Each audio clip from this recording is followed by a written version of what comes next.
اقل واحده ما شافتش دكتور كرولوس اصلا، وده اقل واحد مش عارف يكتب اسم كرولوس صح وجاي يكتب لي انا كومنت. قلت لي كومنت زي ده عشان انا بقول ان من وجهه نظري بناء على 3 فيديوهات انا شفتهم دكتور كرولوس بيحفظ. قلت برضو في نفس الفيديو ان انا ما شفتش اكتر من 3 فمعرفش باقي السيستم ايه.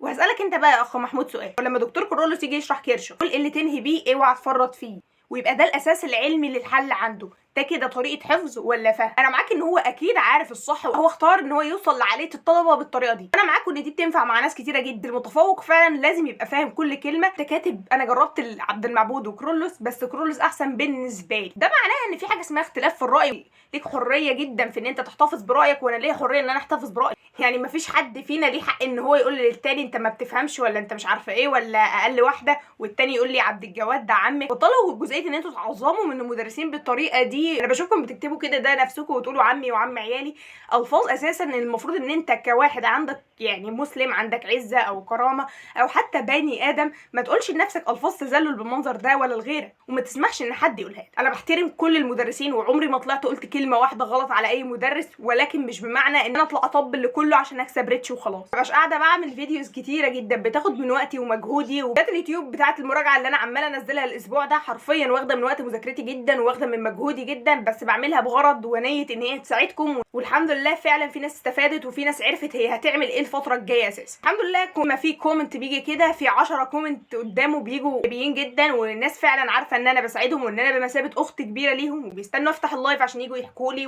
ويسالوني على كل اللي هم عايزينه. حتى لو حد مش عايز النصيحه بيجي يسمع اللايف وبيجي يفضفض معانا ويتكلم كنوع من ان هو بيحفز نفسه وبيقلل الضغط النفسي اللي عليه. سلام.